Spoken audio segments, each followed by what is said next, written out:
It's great to have you with us from wherever you're tuning in from. For more information about Elevate Church or to contact us, head to our website elevatechurch.me and take us wherever you go by downloading our Elevate Church AU app. We hope this message inspires and helps you to take your next steps in your journey.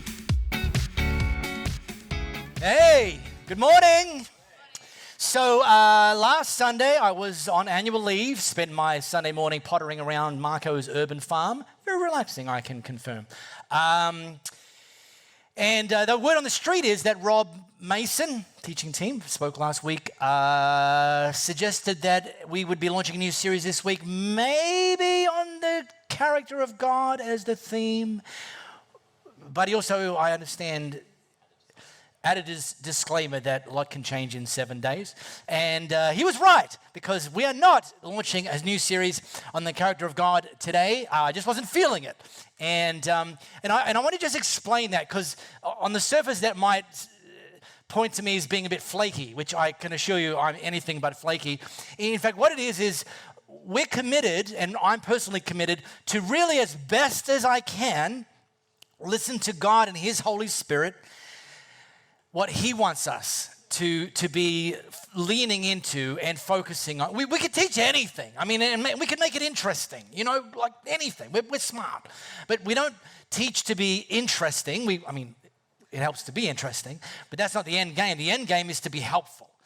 Be helpful for where we're at individually, be helpful for where we're at as a church, and what does God want us to lean into and move towards as our next step.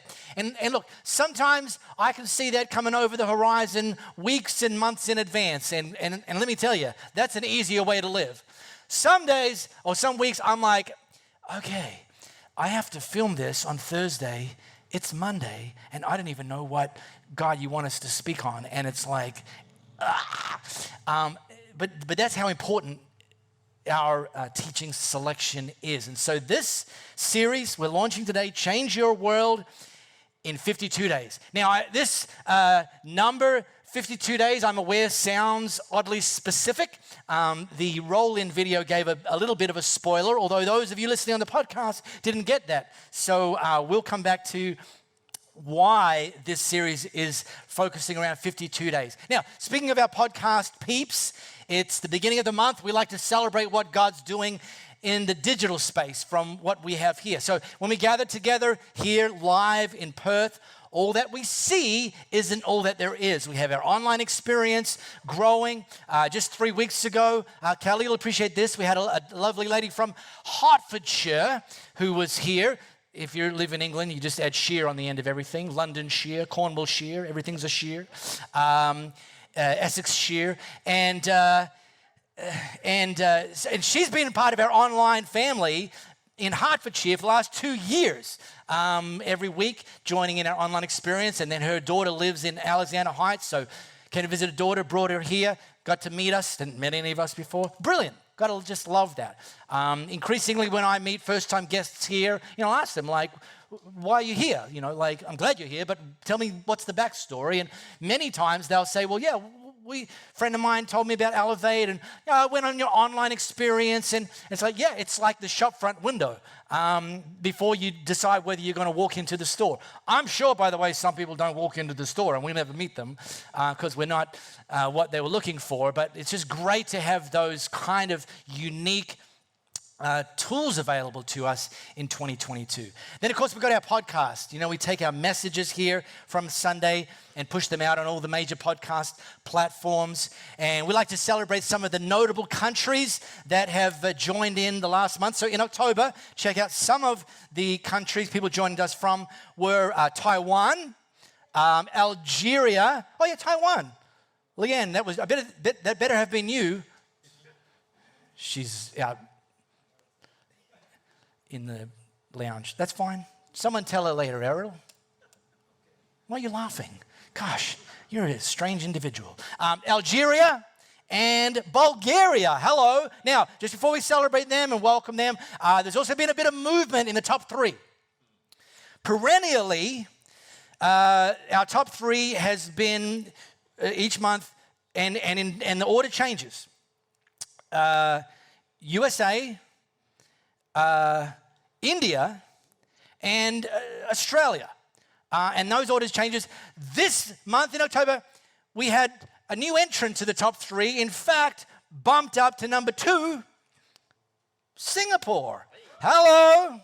And I like to say to my friends in Singapore, it is shock, which is English for cool, to have you with us. And by the way, just for those of you listening from Singapore, this week, because in the morning I listen to Singapore radio, Class 95, Muttons in the Morning, gave away a trip for 2 flying Qatar Business Class Airlines, which is like a hotel suite in the sky, to the World Cup, plus tickets to the World Cup, plus accommodation at the finest hotel in Qatar.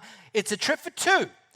So if the people listening via podcast, if you're the person that won that and you haven't chosen your +1 yet, reach out to me. I'll make myself available. Anyway, let's welcome our podcast people today. It's great to have you with us on this journey together. I want to drop us into a particular moment in history where enters a guy named Nehemiah. Now, Nehemiah was of Jewish heritage, and he was living and working abroad due to the fact that the Jewish people had been driven into exile many years prior. I'm going to come back to that. But we find him working in the palace of the king of Persia. Now, at this moment in history, Persia had become the new superpower of the region. They toppled all of their other enemies and so on. And Persia is now Iran.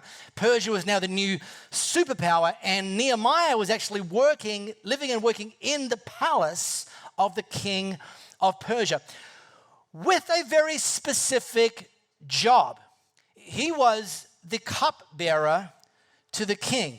Now, we probably don't have cupbearer on Seek.com advertised regularly anymore, but the cupbearer, essentially, their role in the palace was to sip the king's wine at wine o'clock just prior to then delivering it to the king. And I know, some of you are thinking, I like wine. This sounds like my dream job. Well, here's the thing. He wasn't a sommelier for the king. He was the potential fall guy for the king. The whole idea of that person in that role was if the wine had been poisoned surreptitiously, that the cupbearer would die, and then the king would know, I probably shouldn't drink this wine. In other words, the person in that role was considered highly expendable. This was not a glamorous role. Nehemiah wasn't a prophet. He wasn't a priest. And he sure as heck wasn't the king. He was a highly expendable butler in the palace of the king. And the reason I'm double clicking on that is we kind of can easily find ourselves in a cultural norm where we've assumed that the people that were the best and brightest in school, or the people that won the sports carnivals, or the people that in the yearbook were voted most likely to succeed, that somehow they are the people that God preferentially chooses to do great exploits for him. And for the rest of us who don't tick those sorts of boxes, we maybe assume that at best we can hope for some scraps. I mean, God, at least give me something. Or at worst, we get overlooked entirely. Here's what is important for us to understand. God uses both. The seemingly extraordinary, nothing wrong with having gifts and using them and being a standout. In fact, that's one thing that can glorify God. If God's given it to you, use it, bring your best. Stop being a half. Then, at the same time, you maybe didn't win the school sports carnival or finish top in your, but God uses seemingly ordinary people as well. And if you're someone who's kind of feels you maybe fall into that second category of just a seemingly ordinary person, as we launch into this series and learn from the life and leadership of Nehemiah, please, can I encourage you, don't crop yourself out. The role model over the next 4 weeks was a highly expendable butler living in exile. Okay?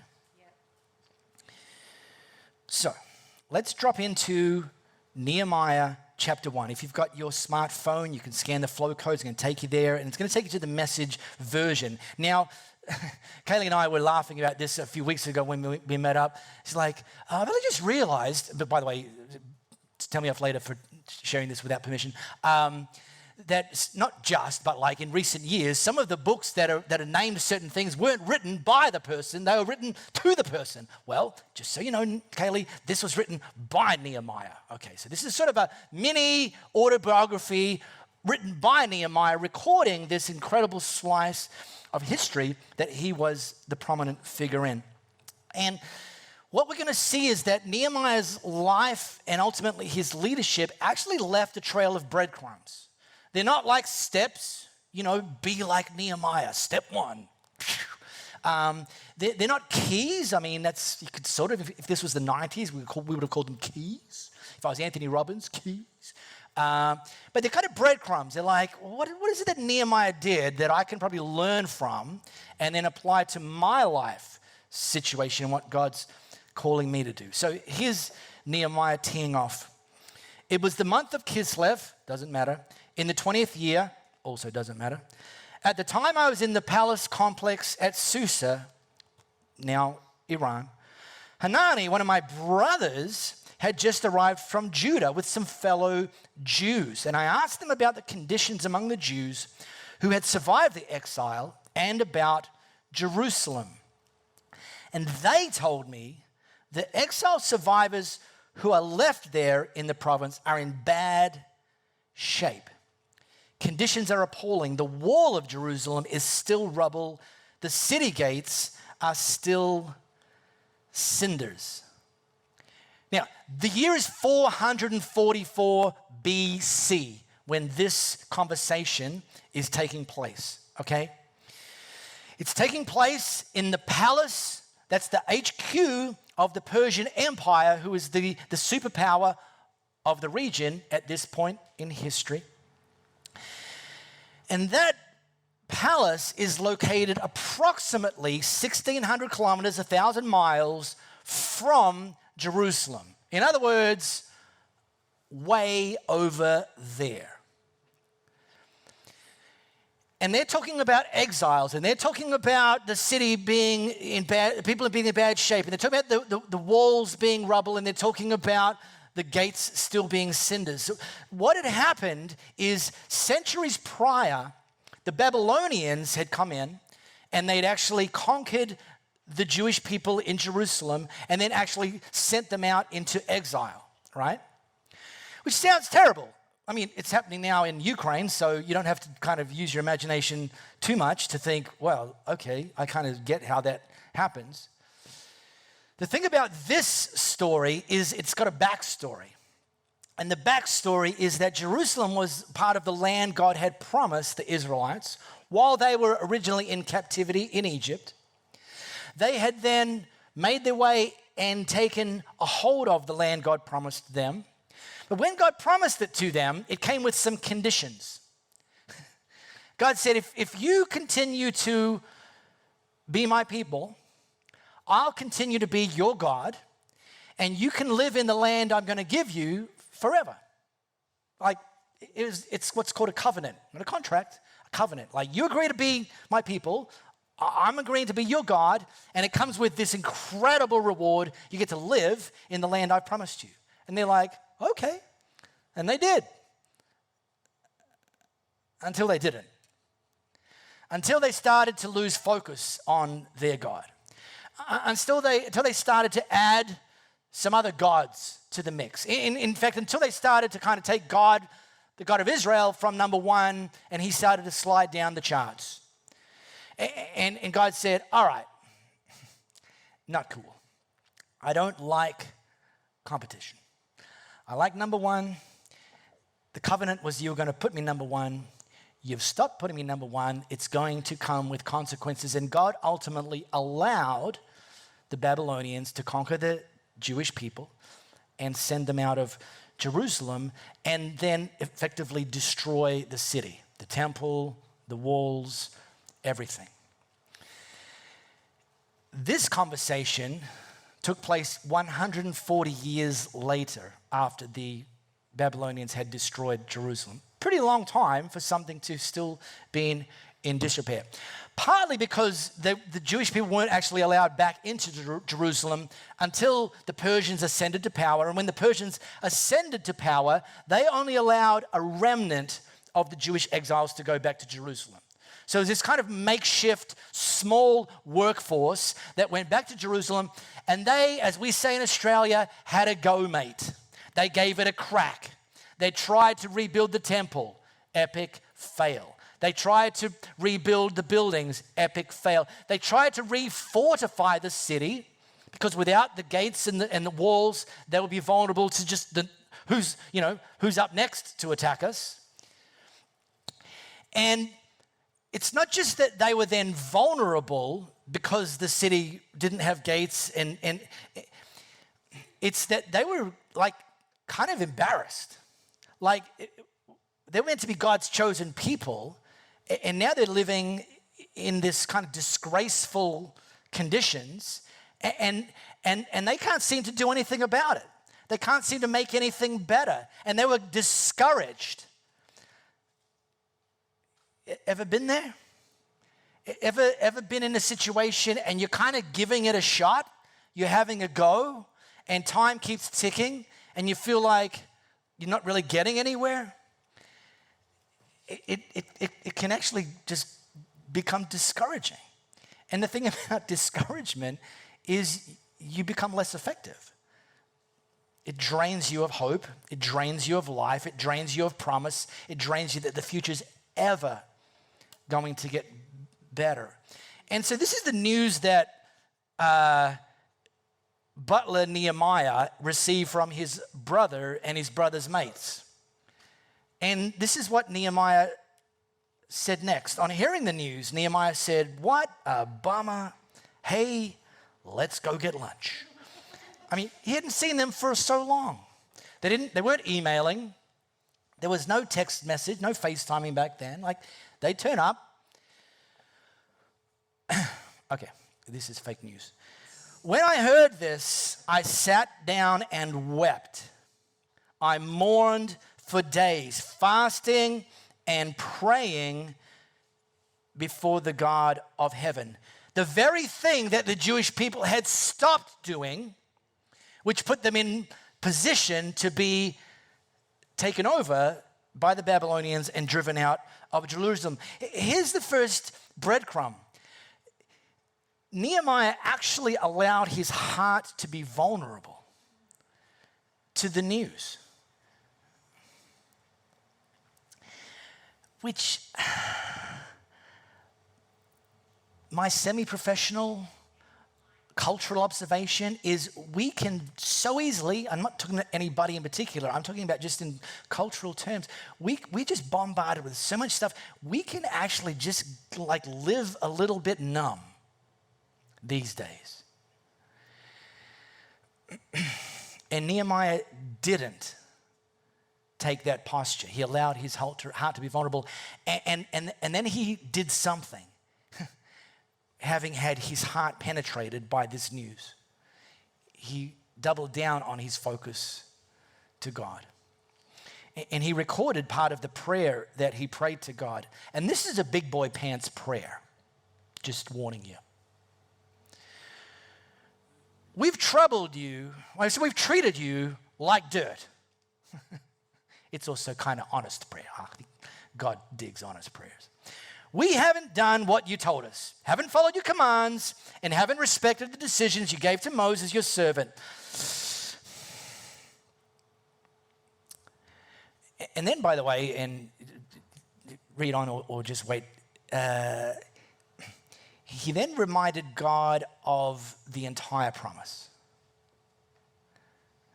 which, takes a pair, right? To get in front of God's face and go, God, we failed you, but there was another part to this. And I want to remind you of that, because I want to remind you of your promises, because God, I trust that you actually keep your promises, but maybe we need to kind of square off whether that's even true. All the same, remember the warning you posted to your servant Moses. If you betray me, I'll scatter you to the four winds. And okay, done.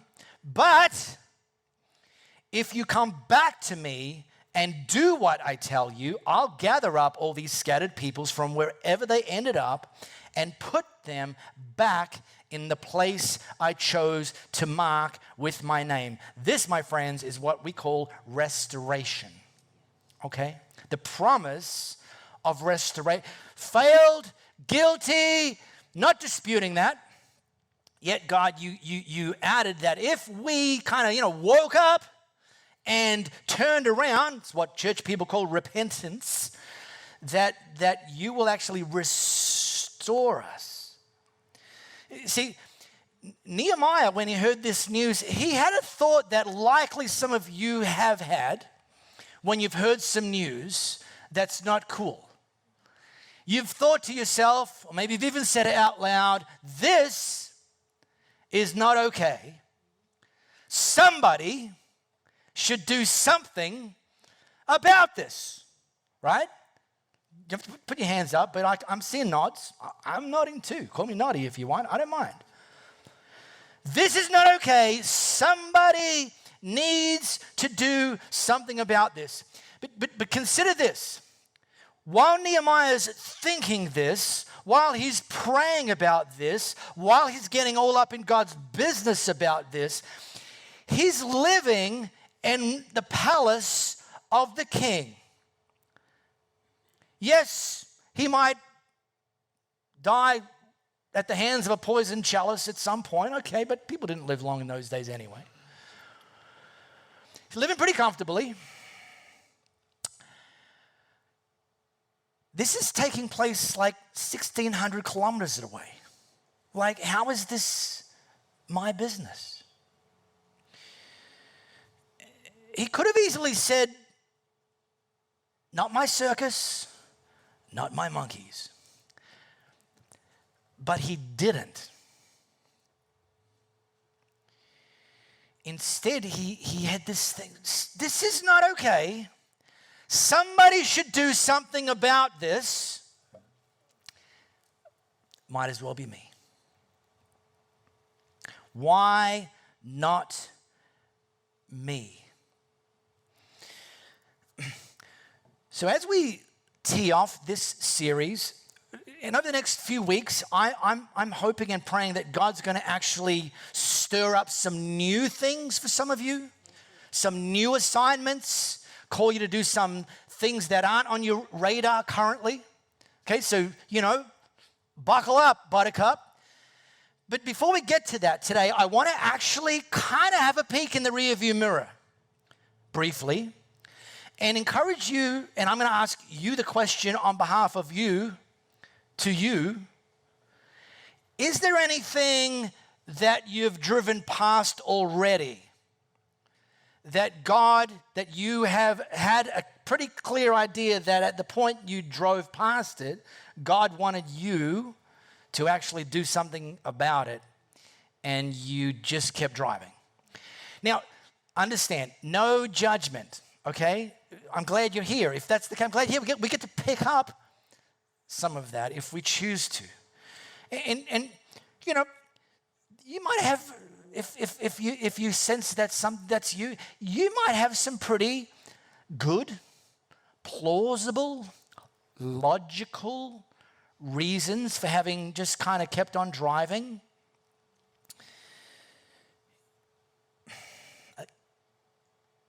I hope somebody does something about this. Like, it impacted you. Maybe you're like, well, I can't fix everything about that situation, so why would I even bother doing anything?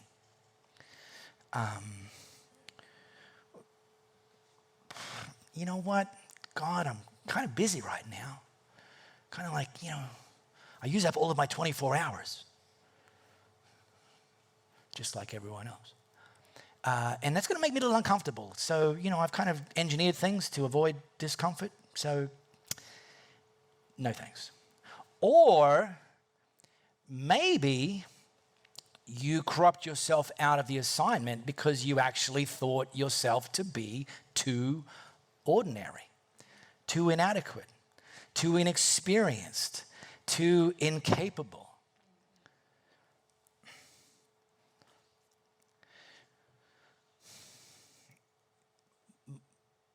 My prayer is that you actually go back and pick it up.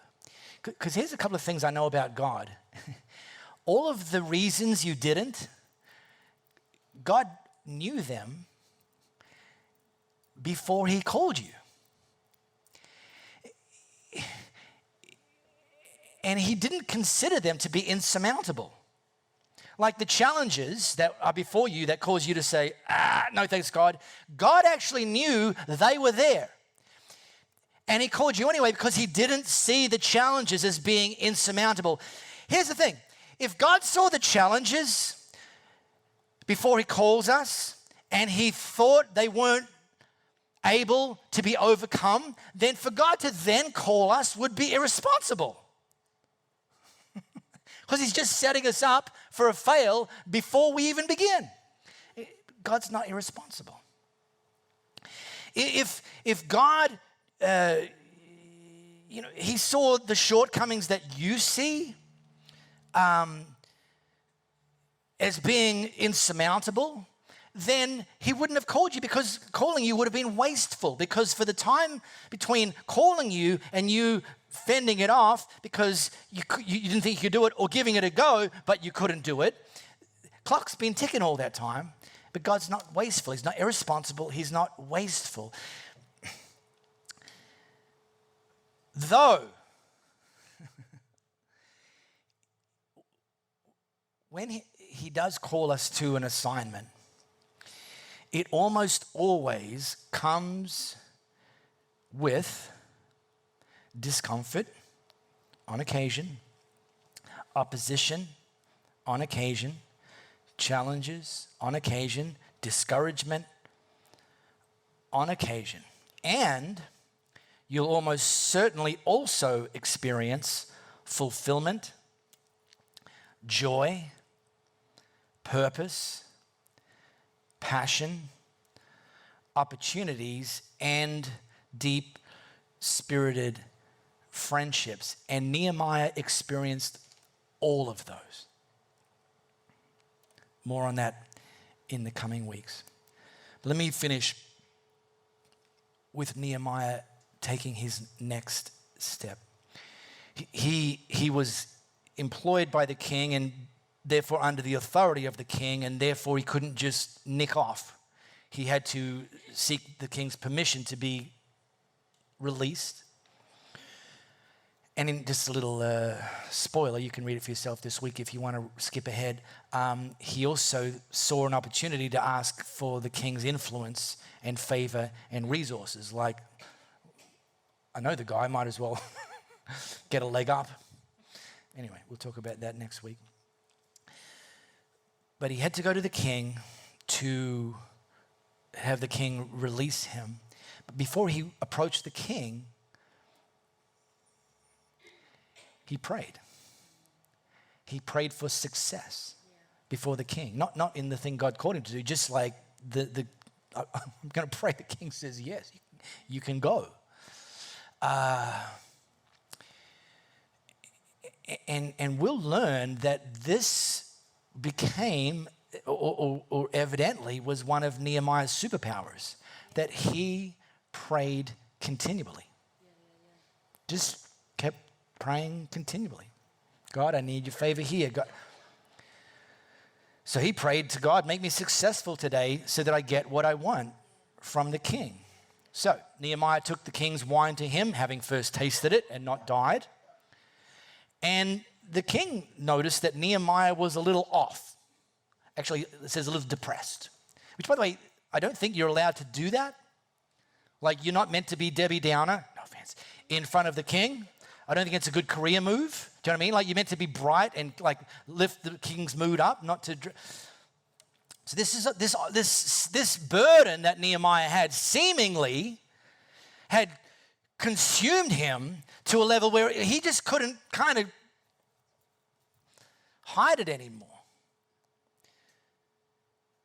So he asked him, like, why are you a little depressed? And Nehemiah said, well, the city where my family is buried is in ruins and the city gates have been reduced to cinders. Well, the king then asked me, so what do you want? By the way, when a king asks you that question, I mean, hello, opportunity. He's like, I might just write you a blank check. What do you want? Praying under my breath. Here we go. Again? You already prayed once that day? Gosh, talk about fanatic.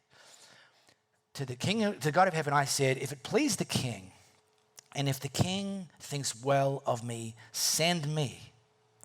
Not somebody else. Not someone near. Not somebody closer. Not somebody who doesn't have the palace roof over their head every night. Send me to the city where my family is buried so that I can rebuild it. So we're going on a journey. Anything that God's called you to do up to this point that maybe you didn't stop to pick up and take on, that's in the rearview mirror, I don't know. I'm not even going to ask. You can tell me. That's fine. Tell someone else, probably better. But it's an opportunity, you know, and I think God sometimes allows us to circle back to say, you know, this is still on the table for you if you want this. So I want to encourage you to have your hearts open to that. And then, of course, have your hearts open to new opportunities, things that haven't come on your radar yet that God's going to drop on your radar. You know, one of the ways I define maturity, people say, oh, how much Bible you can recite or how loud you can worship or how long your prayers are or whether you pray using the King James Version. My best definition of maturity is to have a short response time or a short lag time between God asking you something and you saying yes. That's how you know your kids are maturing. It's also now how you know if they're not. If that lag time never seems to get shorter. And in fact, the ultimate destination is that we would live with the posture of saying yes to God before he's even asked us the question. Because we trust him so much. Because we live with a posture of obedience. Because we know God's not actually going to call me to do something because he doesn't know my challenges. He doesn't know what I'm dealing with. He doesn't know what it's going to take, and I'm not capable of that. He knows all of that. So living with a posture of, God, my answer's yes. Now what's the question? And then don't be surprised if he's the one that gives you the great assignments because he can trust you to say yes. So anyway, that's a little bit of bonus content. I know, it's great. Let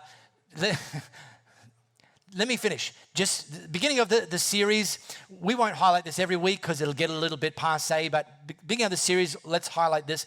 This is the Bible app or the icon for the Bible app, Holy Bible. And several months ago, they released a feature in there where you can set your church, obviously Elevate Church, as my church. So all you need to do is scan this with your camera, have the app installed and some login credentials. And every Monday, we'll be publishing a featured plan. So tomorrow, we'll be publishing a featured plan around the life and leadership of Nehemiah. And then the following Monday, this series goes for 4 weeks. We'll do another one and another one and another one. And really, this is just allows us, and the plans run about 4 days, 5 days, so you can kind of take a couple of days off and still finish before next Sunday. But really, this is just about taking a deeper dive. This is about, you know, not just checking I listened to Mark for 30 minutes on a Sunday and survived. It's like God, you know, here I am, sipping my coffee on a Monday. Is there something more you can show me here? Here I am, I've just finished work, I'm on the commute home, I'm going to take my 5 minutes. God, is there something you can reveal to me that's going to, and it just positions you. And I'm doing them every week myself because I'm praying the same prayers and asking the same questions that you guys are asking. God, I want to be someone who is saying yes to you. And then you ask me the question, and I have a short response time. So anyway, there's that. All right, Louis. We really hope you got a lot out of this message. If you live in the Perth area, we'd love for you to join one of our live experiences. For times and directions, as well as information, head to our website, elevatechurch.me. For those of you beyond the Perth area, we'd love for you to connect with our online experience, which premieres every Sunday via YouTube and Facebook Live, and on demand immediately after. And to partner with us to reach more people by giving financially, head to our website, elevatechurch.me, and also download our Elevate Church AU app.